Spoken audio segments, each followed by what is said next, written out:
Hello, welcome back to another episode of Place, Manner, Voice. My name is Catherine, and I teach phonology, which is the science of speech sounds, at a local university. IPA is the series of symbols we use to write down speech sounds. It's the International Phonetic Alphabet. Let's put a viewer request into the IPA today. The viewer gave us a good word, sixth. Sixth. Ooh. Now this one's notorious. This is a really tough word to say. Native English speakers don't like saying this. Non-native English speakers definitely don't like saying this, and it takes some practice for a few reasons. Sixth. Okay, let's open up our brackets and start transcribing this word. Let's break it down. So the first sound, s, this is probably the easiest sound in the whole word. We've got a s there. Same symbol as the English spelling as in the IPA. It's that s sound where we make a very narrow channel of air behind our front teeth and push the air through so forcefully that it makes a high whistling sound. And high, I mean high hertz, high frequency sound. So let's see. Next, we've got sixth, sixth, I. Now, this vowel sound, I, we call it the kit vowel. It's tough. It's a tough one. And native English speakers are very used to saying this. They've heard it since they were children. They've heard it since they were babies. Kit, I. This sound does not appear in a lot of languages. So it's very difficult for other non-native English speakers, I should say this I sound. It takes a lot of practice. They often use E instead. So instead of kit, it might sound more like keet, keet. And that's much more comfortable for them. But it takes some practice to say that I sound. Sixth. Okay. So we've got an X. X is a funny letter because it can be pronounced a couple of ways. We can have, I don't know, xenophobic. Xenophobic, that starts with a Z sound.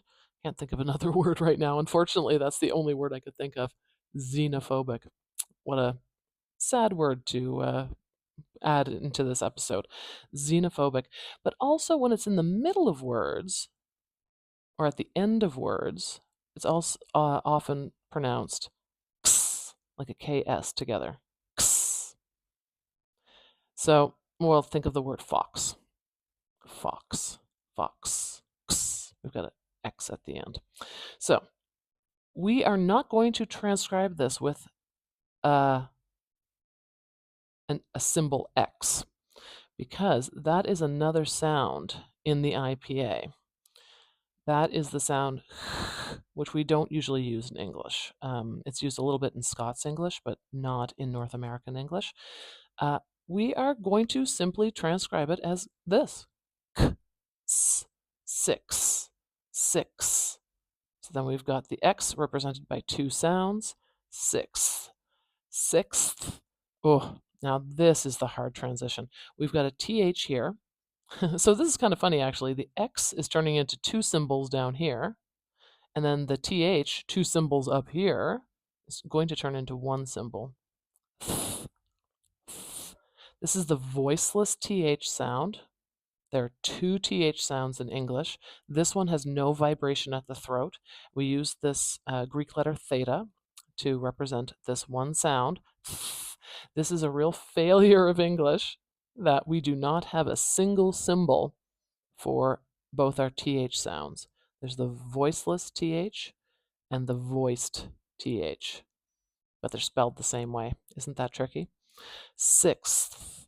So, boy, oh boy, this is a hard. Native English speakers don't like saying this combination. We've got a k, s, th combination. This we call a consonant cluster. It's a three-sound consonant cluster. And it's not easy. It's not easy. It does take some practice. Sixth, sixth.